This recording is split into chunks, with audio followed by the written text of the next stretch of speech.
on those drops like a hawk. Absolutely, and with 6 of these teams dropping exclusively in Picado and El Pozo, honestly, everywhere else that teams want to go to should be absolutely free.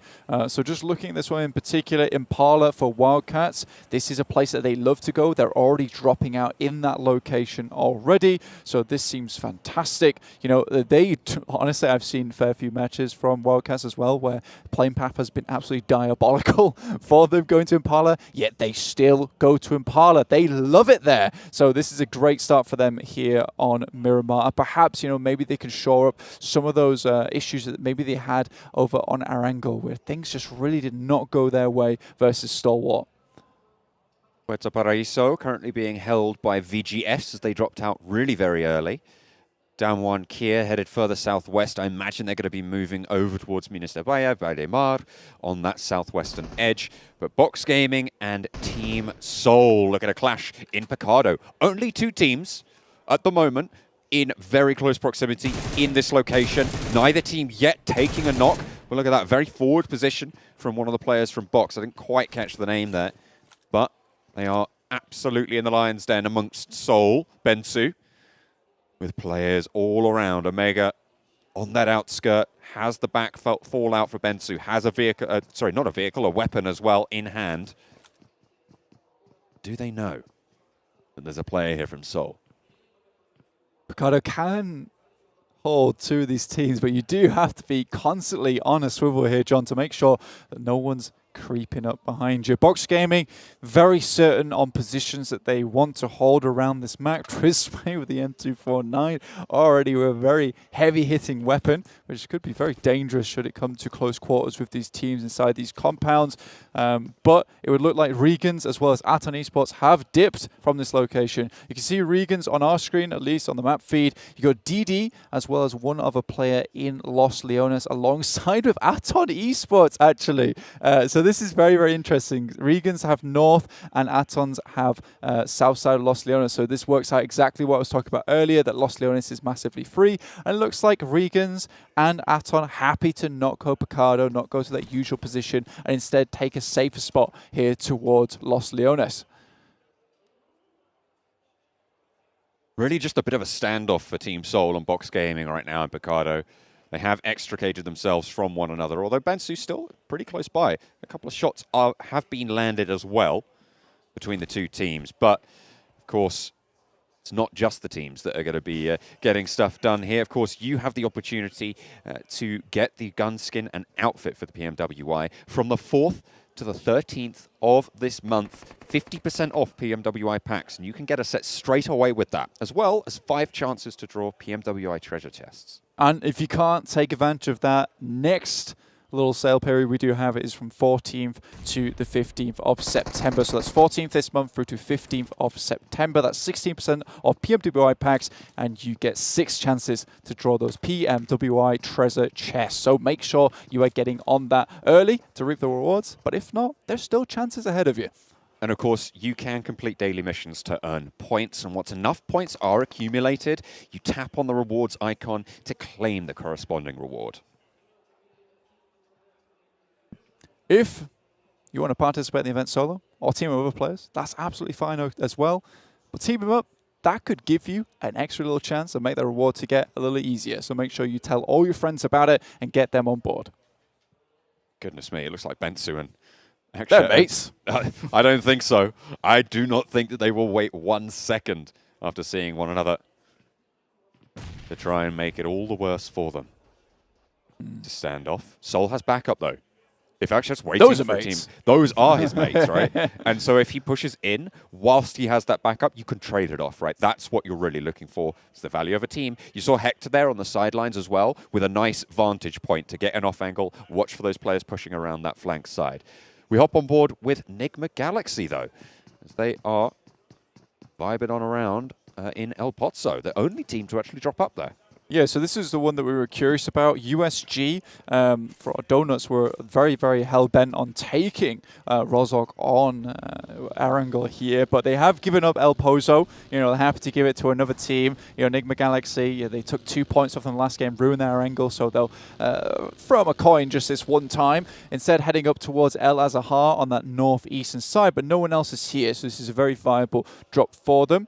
Looking at DAMWON, who are also another El Pozo team, they're down towards Valdemar, so they'll take that up on the western edge. They will have to contend with back-to-back, who do love to go for a southern rotation, but it's TJB coming in from Chumacera to ruin their day. Yeah, they take one of the players from back-to-back down. Early scouting, losing a player, not ideal on Miramar. But sadly, it's the risk you run. Team Seoul looking to put the pressure onto Box. This is a fight. The initiative is being taken by Team Seoul here, Blank. They are choosing this fight. They are making this one happen. Box Gaming looked like they were content to sit back a little bit.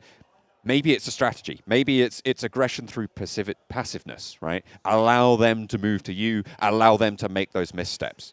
Well, way back in day, it was always very hard to break the box formation. That was always the very, very difficult thing to get through. And right now, Box are happy to just sit in this building. Now, back-to-back, just quickly going back to that last fight there between TJB as well as back-to-back. You know, they actually really struggled with this in the finals of spring 2022, is that on our angle particularly, they would send one scout out and lose that scout very, very early on, dropping them down to 3 players. Already, this is becoming a problem here on Miramar. A lot of these other teams keeping it very, very tight, but Bensu finds one of the players trying to slip through the cracks, but that's not going to happen. The box formation is tight. It is absolutely on the ball. Really, really nice stuff there. Omega a little bit too far forwards. No backup really from Team Seoul on that angle, and a nice opening. And look, Box Gaming move forwards. They re-establish that perimeter. They reclaim this territory. There is a sideswipe potential for Team Seoul if they get that spot, but there's a backstab. Morph here over the hill, and it's just Frenzy for the time being, but he has reinforcements coming from the north. Break looking to put this fight into gear now as Team Seoul are on the back foot. Around the side, the reload needs to come through. A lot of damage to Bensu, but it's not enough to get the knock. Break, however,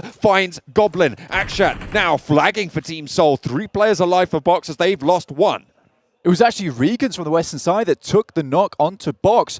And this was the team that originally liked to play Picardo on that southern edge. And they've just taken a little bit of time in Los Leones, sweep back up here, and ready to reclaim Picardo for their own, knowing that this was going to be a hotly contested spot. Most likely 2 teams locked together. And now they're going to take advantage of this. Very good from Regans. Seoul really suffering under this pressure from Box Gaming. 3 elimination points already found. Losing 1, you feel like you're going to take that for now. I feel like that might lay claim to Picardo for them in the future Miramars that we're going to see. If they're lucky, we'll see if Team Seoul want to try and vie for that again. But as you say, RSG, Morph, both moving in from both sides of Picardo. Yeah, so it's a bit of a squeeze going on here, but it does seem like China is really trying to take a nasty little split. You can see it on your screen right now, where it's just coming down from the hills in Picardo. 52 Esports have taken a knock there. They're right on the western side. I believe that is to Nigma Galaxy. So Nigma Galaxy trying to pick up some more points. Ralph, though, right on the eastern side, he's looking for a compound for the rest of the team to stay, but they're busy with 52 Esports right now. Looks like 52 Esports are just going to try and keep moving down south. You can see them all mounted up in those vehicles on that western edge. Monte Nuevo, the central focal point of this next circle, just a little bit further out east. It's good for back-to-back right now, who have a lot of that sort of area, despite them losing a player early. If TJB, with GK first moving in there now, can take position there as well on the eastern side, TJB will also be in a phenomenally strong spot. So back-to-back able to, regroup just a little bit here in there. And it's so unfortunate because we really are dropping into their original drop spot right now in Monte Nuevo. I don't think it was necessary to send one down south, but this is something they've done before. I think with 18 team lobby, it's not so wise anymore taking those ridge lines because there's going to be a lot of teams there. It's not as safe to be dangling one of your players down on the south edge of the map. VGS trying to make their way up behind Team teams like DAMWON from Valdemar, they are just neck and neck here with TJB. You can see them on the screen. DAMWON Kia trying to find a little place to call home. DAMWON Kia moving up from the south side. Ladriera being positioned on for now. A lot of scouts, as you were talking about, getting picked off, right? It seems like so far we've seen 3 one-player losses on box gaming, to be fair. That was in a compound fight. So 2 scouts really being picked off right now. 52 and back-to-back, both losing one of those players. We'll see if that comes back to bite them.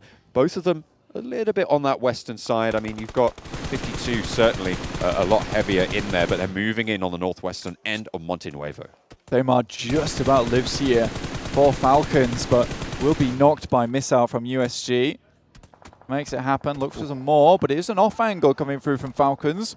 Here on the home turf, trying to keep the rest of their team alive. Needs to choose who to display the flank to there to get the heal off, but Missile stays alive for now.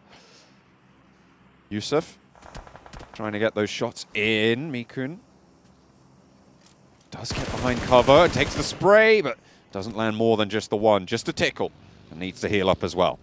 Yeah, Omikun just has to walk away from that one. Falcons able to send them back just a little bit.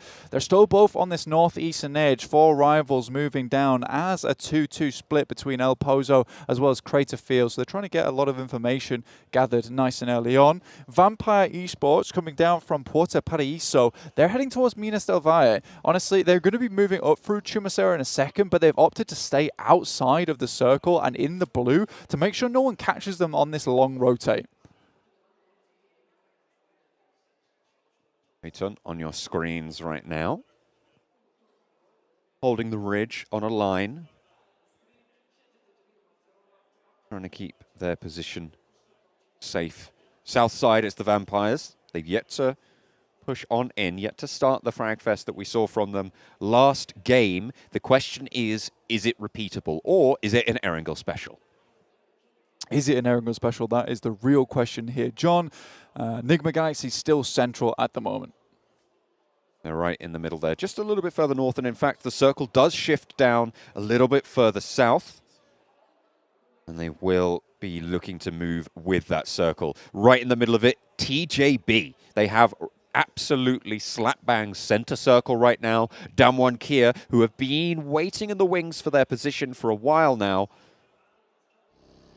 are going to be looking to push on in and maybe try and take control of that central area as well.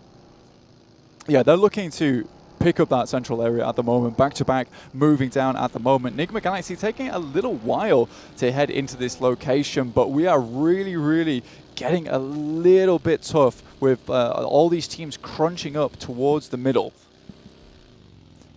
Wildcats, though, coming from Impala on the eastern side, moving through Chumacera at the moment. Seoul with just 1 player remaining, Hector. Box still yet to break away from Picardo at the moment. It's a bit weird, but it is Stalwart actually moving down from Power Grid, just behind Keyed Esports. I mean, maybe, you know, Box Gaming, they're playing with 3 now. They're just going to try and take things a little bit slower, play that edge, potentially. I mean, it's a difficult position, right? You're playing with 3 now. You've lost that ability to really scout as effectively. With more players, more rotations becoming dangerous, you're not really willing to take those chances, potentially. But they do actually strike out. They move down southwest from their old position, leaving Hector in the dust, and they take that eastern flank of the circle.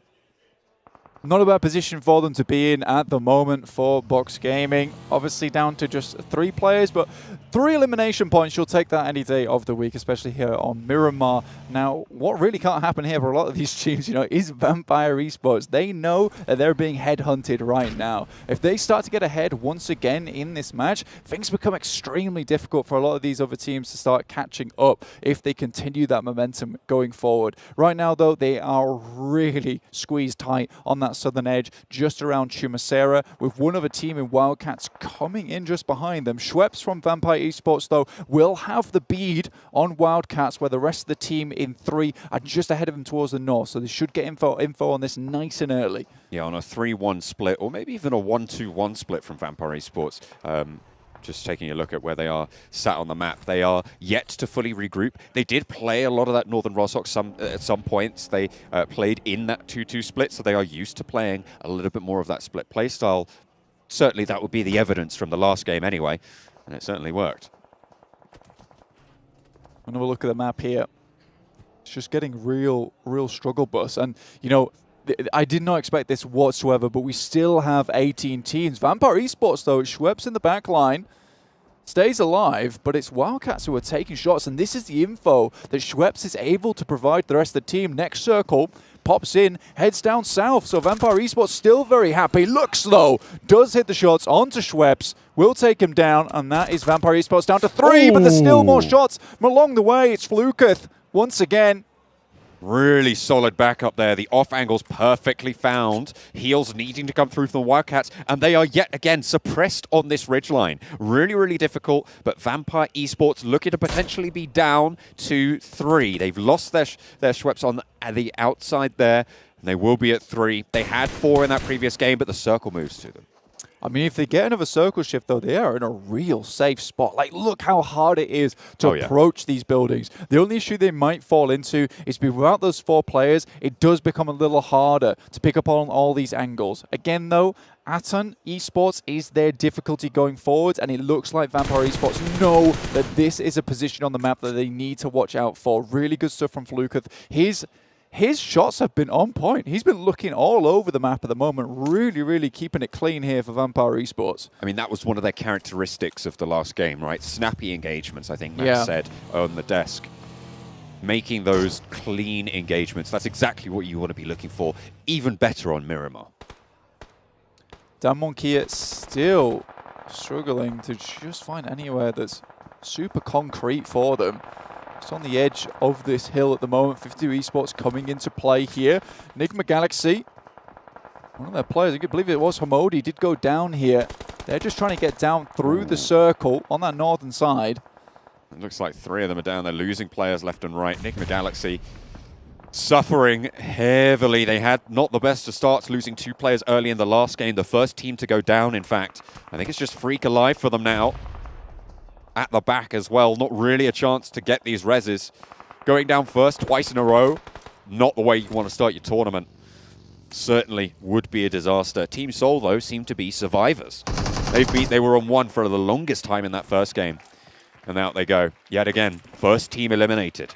A miserable start here for Nigma Galaxy. Really not fun. But you know what, John? There's still Sandhawk ahead for them. And honestly, that is the map where they prevail the most. They know how to survive. They know how to get it done. But there's more frags on the hillsides as Donuts USG looking to move up past 4 rivals, and only Jumper can stand in their way now. 52 as well in the back line. Proving to be difficult to deal with as Jumper spotted away. That was it. I don't even know who that was, but Virtual Gaming Squad took him down there. Good stuff. Morph drop a nade right on top of one of their own teammates, but they take an enemy down in the process. I'm not sure if that's worth it at this late stage. DAMWON Kia, though, you see, they have just been keeping an eye out all over the place, and this ties right back into what the desk was saying at the beginning of the day. They are a survivalist team. They're going to try and see how far they can get, but 52 Esports still trying to lay claim around this area. I agree. An applause ringing out there. Not too sure what that was for, but 52 Esports. Oh yeah, absolutely. To be fair, absolutely. DAMWON Kia, they lose Forest on the hillside. You're not going to be able to get him back up. Daku spots Sung as well. A lot of DAMWON Kia struggling to survive. Fabian and Junie though, a formidable duo to be sure. Fabian takes half HP, but excellent backup coming through to be able to shut that one down. Vaz taken out there.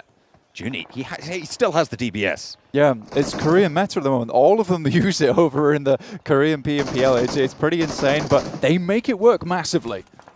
TJB take hold of a compound, eliminating back-to-back. from that stronghold. They've had a central position for quite a while now, and they will have to move a little bit further south. At the moment, I'm looking at RSG with that central, with pretty much one of the few compounds in this next circle playing. This is very unfortunate for the team from America, just struggling just a little bit here in the PMWI. Stalwart, though, looking for another consistent game here. That's what I want to see from Stalwart, and we could get some more hope into this team. Action, though, coming over the top and just descends upon VGS.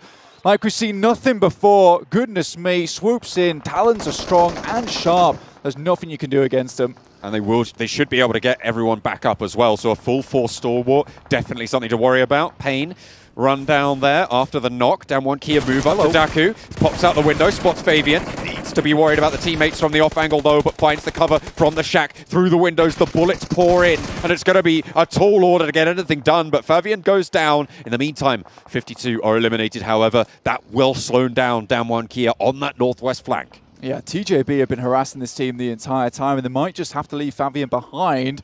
Lin moves up, tends to be the first player to move up a lot of the times for TJB. Sometimes it goes wrong, sometimes it goes marvelously. It's hard to say here with Lin. He's really kind of shaky as a player in terms of being extremely good, or sometimes just not so great. Volatility, that's really the characteristic of his gameplay.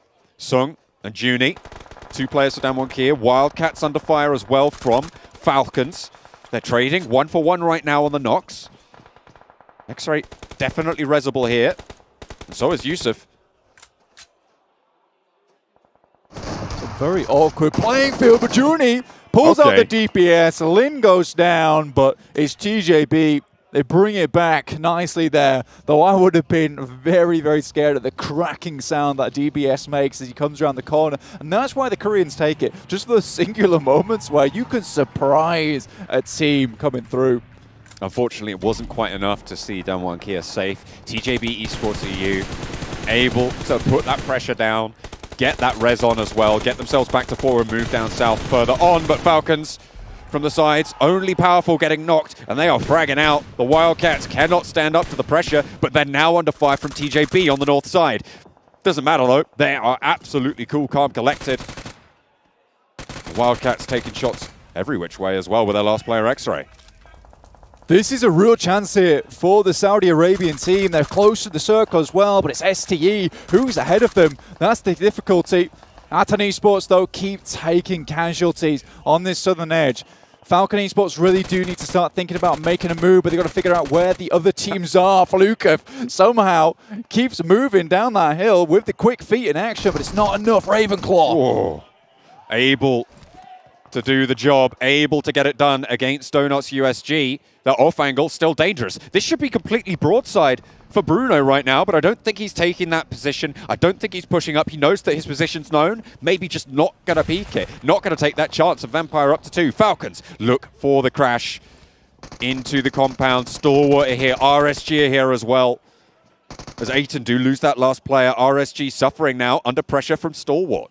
This is terrible timing here for STE to try and claim this building that Regans are currently in. Falcon, they just come in at just the right time. Fantastic stuff for them. Laying in the utility. Regans already finds a nade over the top and never alone. Falcons. It's on to Pika. The util is coming in clutch. The nades coming through from Falcons as well for the third party. They're going to be able to take hold of this compound if they keep going. Phenomenal performance on this crash from them, but TJB have oversight. It's difficult to handle now. It's difficult to stymie that pressure, but they will try and lock down those angles. Only action in the compound. This is what I said for Saudi Arabia. They had to move right now into those buildings, and they took that call, and they made that call in the moment very, very quickly, dropped the utility in, and STE and Regans completely blindsided by the absolute decimation that was laid upon them by the Molotovs, the grenades. Even I saw smoke get thrown in there as well. Look at that. The replay there from Ravenclaw as well. Phenomenal. A duo for Vampire Esports. 7 elimination points, looking to take out the Wildcats as well. It's only X-Ray. TJB have an angle, potentially onto Ravenclaw, but he's just storming forwards. Shut down as the nades go long, but Flukath in the backline, stung in the back as Tingskur able to handle the Vampires. Van Helsing rides. Good stuff here from TJB. Keep it very, very steady on this hillside, wait for the players to reveal themselves before they do lock in the action. And now it's them looking across the way at Falcon. It all depends on this next circle. Falcon would love for it to end on them, but they have to move. This is horrific. But Stalwart, though, action still in it. He's ready and waiting in the wings. And I don't know if Falcon know if he's here or not. 6 elimination points, 3rd place guaranteed. Stalwart, again, with a consistently good result. That's what we're looking for from this team. That's what we want to see, and strong elimination points to boot. Fantastic stuff. But right now, as you said, it's between TJB and the home team here in Saudi Arabia and Riyadh, Falcons. This is going to be really difficult, though, because TJB, you know, they can't lose any of these players they've sent to the edge side, but this is a very strong split that they're currently employing. It's going to be difficult for any sight lines not to be open to these guys when Falcons do start to move out of this building. So really, really tough stuff. Action just needs to hold his ground, stand his ground here. Oh, I think he spotted a little shuffle there from Powerful. GK first, trying to suppress those angles. There's the first angle. TJB have such good vantage points, like you were saying. I know what Falcons are trying to do here. They're trying to get rid of action, but he is just throwing him for a loop, takes so much damage, and finally goes down to Never Alone. So they do secure that 2nd place. Great stuff from Falcon. Now they need to fight back. No answer towards GK first. Never Alone taking heavy tick damage from the blue, down to 3. Damar gets res, so Yusuf and Damar, a duo in the forefront. But TJB storming down this hillside, nading through the window, putting everything under pressure, putting Falcons to the test, and 2nd place will be a good finish. They wanted first, but it was not to be. TJB moving through the building, through the window, and it is TJB with game number 2 on Miramar. Xiao coming in as a new player here as well, stamping his mark at the end of that game and delivering themselves a nice chicken dinner beautifully through the points. Big points again. Huh? It's good. But then you look at the first match and like, I'm not as good as Vampire with their 39. But I mean, if I'm not mistaken, Claris, you did say Vampire should be on 52 points now. 52 points. It's insane. Ridiculous. I really kind of didn't expect that, considering that they had a bit of a rougher game this one, but still 7 eliminations coming their way when they're kind of being a bit scrappy, fighting in from kind of that southwest side to fight towards these final circles. So very impressive for Vampire Esports to put themselves, what is effectively now, so far ahead after just 2 games. Yeah, and doing that in like a 3-day tournament, once again, like that is very impressive. Like that could make a huge difference at the final ranking. So we'll see if they can try and keep up the pace a little bit. I think they struggled mostly because they had a 2-2 split and they took a little bit too long to get back together. They got caught off, but at least the intention was there. They still got 7 eliminations very, very early on in that game. So yeah, 1st place by far, and now it's the team to beat currently. Well, we are seeing, Team Falcons, some consistency, doing well on match 1, now on match 2, the local team here from Saudi Arabia. Stalwart Esports as well, yet again, able to get there with 16 points. Even Vampire down in 5th, and then you look at Donuts in 8th. Like, we're seeing, I mean, yeah, it's 2 matches. I understand the statistics work, Sean. Don't worry, don't come over here and yell at me. But we are seeing some consistency start to show. But the divide in terms of the top-heavy stack here of the top 5 compared to anything 6th and down is huge. Anybody 6th and lower here in this lobby, 6th through 18th, really didn't get much to their name here. Only single digits, under 5 points as a whole. It really shows that everybody in that top 5 had great vantage points to be able to blast at anything that came along from them. Chumasera, especially kind of that northwest side, is kind of notorious for some of these high ground spots that people will stake claim to and then be able to effectively turrets from on the rest of the lobby. Yeah, and there was still in this game a lot of things that we did not expect that were actually happening. I think that's one point you brought up, Kalarish, while we were watching that game, is that RSG did not go for like one of their main jobs they go, which I think is Southern Picado. So teams are still like trying to bring different things to the table, and I think we can expect more adaptation as we go on. Yeah, adaptation is definitely the word for it. I think what we'll see from RSG is a slight change up. I mean, they got them for 5 points, and they're kind of in that kind of mishmash of kind of, you know, everybody getting that 5 points. But they can get themselves even more, I think is fair to say, when it comes to... I mean, normally they drop in terms of like a full split south of Picado, but they actually went for 1 person there and 3 people up towards La Bendita, kind of rivaling where Morph was. They can go back to that South Picado split and I think have much more success in their next Miramar games. That's what VOD Review is going to help out, right? They're going to see that opportunity, like, okay, we're going to go right for that spot, and if it works out for them, they could find some chicken dinners over on Miramar. We are seeing, look at this Fluke, highest damage, grenade eliminations as well. Remember, we do have, was it $5,000 for the player with the most grenade eliminations throughout the event? I don't remember the exact amount, but it is a decent amount of money. I can tell you that much. I'm going to be honest. At this point, it might all go to Vampires. Every single penny of it.